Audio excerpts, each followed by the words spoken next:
Hello guys, कैसे आप सभी लोग। I hope all are fine. That's today story, Manisha Noida murder case.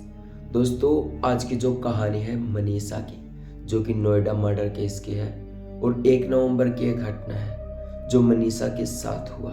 वो किसी ने उम्मीद नहीं की थी कि उसका बड़ा भाई उसके साथ कुछ ऐसा कर देगा, उसे जान से मार देगा और उसकी बॉडी को एक ब्रीफ केस में कैद करके यानी बंद करके उसकी हड्डियों को तोड़कर एक बागमत नाम का जिला है वहां पर फेंक कर चला दिया था। और असल में ये पूरी घटना क्या है ये मैं आप सब लोगों के सामने बताऊंगा।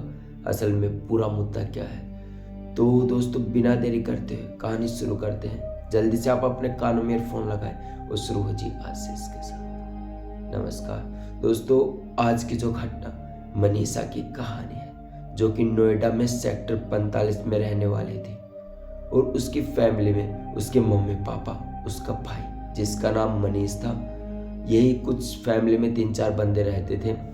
और मनीषा की जो मामा थी वो सोचती थी कि ये जो भी प्रॉपर्टी है ये सारी उसके बेटे मनीष के नाम हो जाए, क्योंकि जो मनीषा उसकी शादी होने के बाद वो तो दूसरे घर चले जाएगी।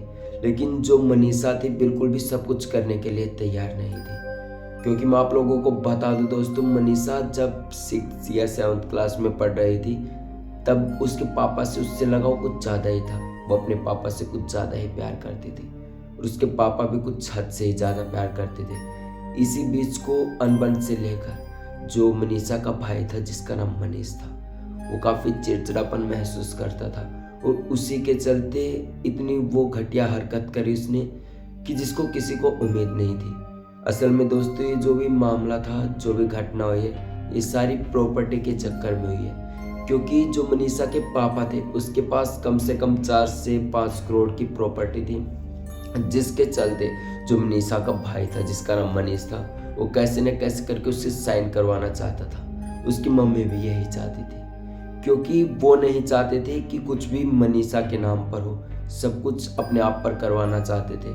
और जो मनीषा थी वो कुछ भी करने के लिए तैयार नहीं थी। मनीषा ने ऐसी ऐसी जगहों को झेला है जहाँ पर मनीषा को खाना नहीं मिलता था, यानी उसे बंद कमरे में रोक दिया जाता था और बंद कर दिया जाता था। उसे ना ही कोई खाना वाना देते थे, बस चुपचाप वो कमरे में पड़ी रहती थी। उसे बुरी तरह से तड़पाया जाता था। लेकिन मनीषा इतनी सीधी थी कि वो नहीं चाहते थे कि उसके भाई का कुछ गलत हो, उसके भाई के साथ कुछ गलत हो। लेकिन उसे नहीं पता था कि उसका भाई कुछ ऐसी हैवानियत दिखाएगा जिसके चलते घर वालों को ये सब झेलना पड़ेगा।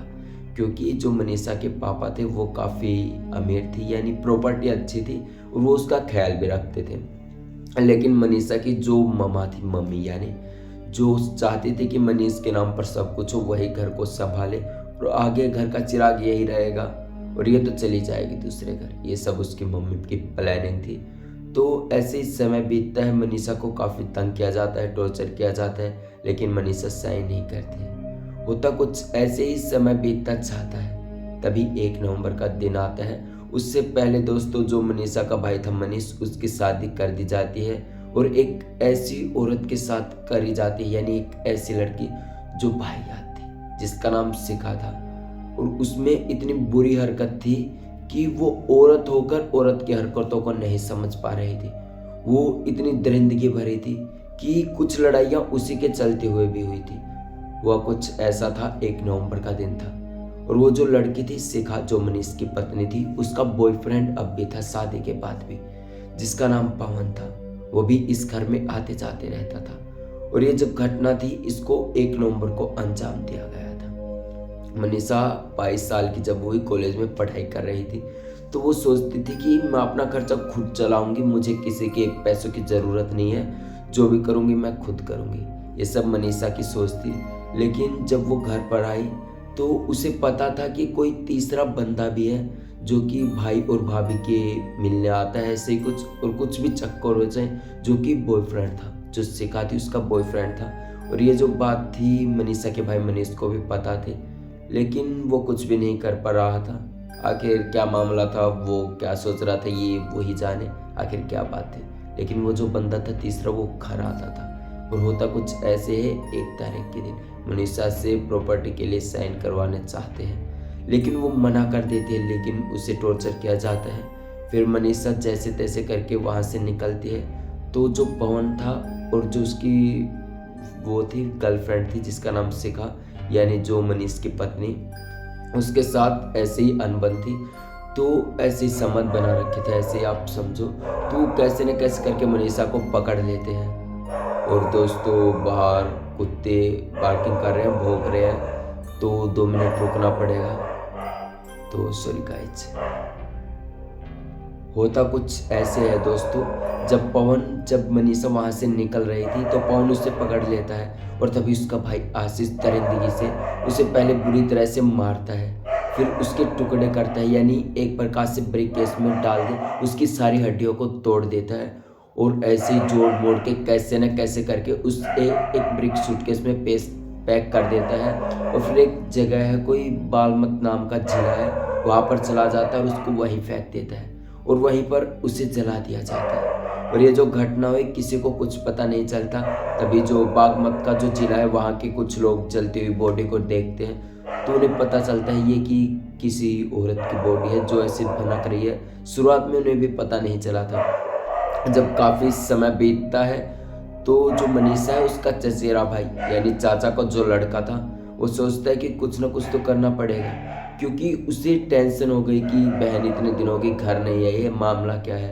तो वो जो ये बात थी वो अपने पुलिस स्टेशन में रिपोर्ट दर्ज करवाता है कि ऐसे ऐसे मेरी बहन कई दिनों से मिल नहीं रही है।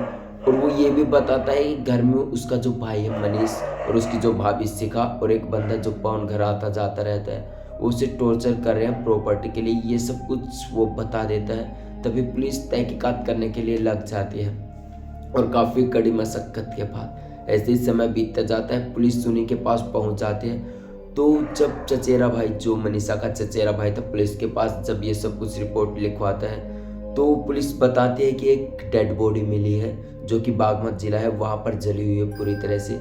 तो उसका चचेरा भाई जब देखता है तो वो तुरंत पहचान जाता है कि उसकी बहन की बॉडी है जिसका नाम मनीषा था। तो ऐसे ही पुलिस को वहाँ से शक का दायरा पड़ता है और वो ऐसे पता करते हैं कैसे न कैसे करके। और आखिरकार मनीष और जो उसकी पत्नी थी, रिका भूल गया दोस्तों नाम, जो उसकी पत्नी थी नाम भूल गया हूँ मैं, और जो उसका बॉयफ्रेंड था पवन, शिखा जो पत्नी थी उसकी, ऐसे उन तीनों को गिरफ्तार कर लिया जाता है। तो शुरुआत में तो वो भी बहाने ही बनाते हैं कि हमें नहीं पता, हम खुद परेशान हैं, वो कहाँ गई ये वो। तो पुलिस थोड़ी सी सख्ताई करती है, उन्हें मारती पीटती है, तो वो सब कुछ सच उगल देते हैं कि ऐसे ऐसे हमने एक ब्रिक सूट में पेश कर दिया है, वो पैक कर दिया था। बागमत जो जिला है, रात को नोएडा सेक्टर 45 से निकलते हैं कार से और वहाँ पर उसे फेंक कर चला देते हैं। तब पुलिस पूरी तहकीकात करती है, सारे जो कैमरे रास्ते में मिलते हैं तभी वो चेक करती है। तो एक गाड़ी ऐसी थी जो परमानेंट नोटिस हो रही थी हर कैमरे में और उस जगह पर जा रही थी। तो ऐसे ही पुलिस चलते उन्हें पकड़ लेती है, उन्हें सजा दिलवा दी जाती है। और ये जो घटना थी 1 नवंबर के दिन इस घटना को अंजाम दिया गया था। और वो जो बंदा है दोस्तों पवन, जो शिखा से मिलने आता था, उसका बॉयफ्रेंड यानी पीएफ, उसे अब तक पुलिस ने नहीं पकड़ा है। ये किसी को भी नहीं मालूम कि मेन मुद्दा क्या है, उसे क्यों बाहर रखा है। अगर वो भी इस साजिश में रंजिश कर रहा है तो उसे भी गिरफ्तार करना चाहिए और उसे भी कड़ी से कड़ी सजा मिलनी चाहिए। एक तरफ दोस्तों मनीषा भी गलत थी कि उसे अपने भाई पर इतना भरोसा नहीं करना चाहिए था, कि आज के समय, आज के युग में कोई किसी का नहीं है। लेकिन मनीषा नहीं चाहती थी कि उसके भाई पर कोई प्रेशर पड़े, बस ऐसे ही वो अपनी ज़िंदगी बिताना चाहती थी। लेकिन जो उसका भाई था, उसकी मम्मी, वो एकदम उसके खिलाफ थे और वो नहीं चाहते थे कि प्रॉपर्टी का कोई भी हिस्सा मनीषा के हिस्से में आए। क्योंकि जो मनीषा के पापा थे दोस्तों, उसके पास करीबन 4 से 5 करोड़ की प्रॉपर्टी थी, जिसके चलते ये सारा मुकदमा हुआ, मामला हुआ। और असल में जो मनीषा है उसकी डेथ हो गई थी। और इस घटना को बड़ी कसमकसत के बाद पुलिस वालों ने सुलझाया। तो दोस्तों ये आज की क्राइम की कहानी थी। तो कमेंट बॉक्स में ज़रूर बताएं कि आपको ये कहानी कैसी लगी और जल्दी से जल्दी चैनल सब्सक्राइब करें। ऐसी ही क्राइम की एक और सच्ची कहानी लेकर दोस्तों फिर से मिलेंगे शनिवार को। तब तक के लिए जय हिंद।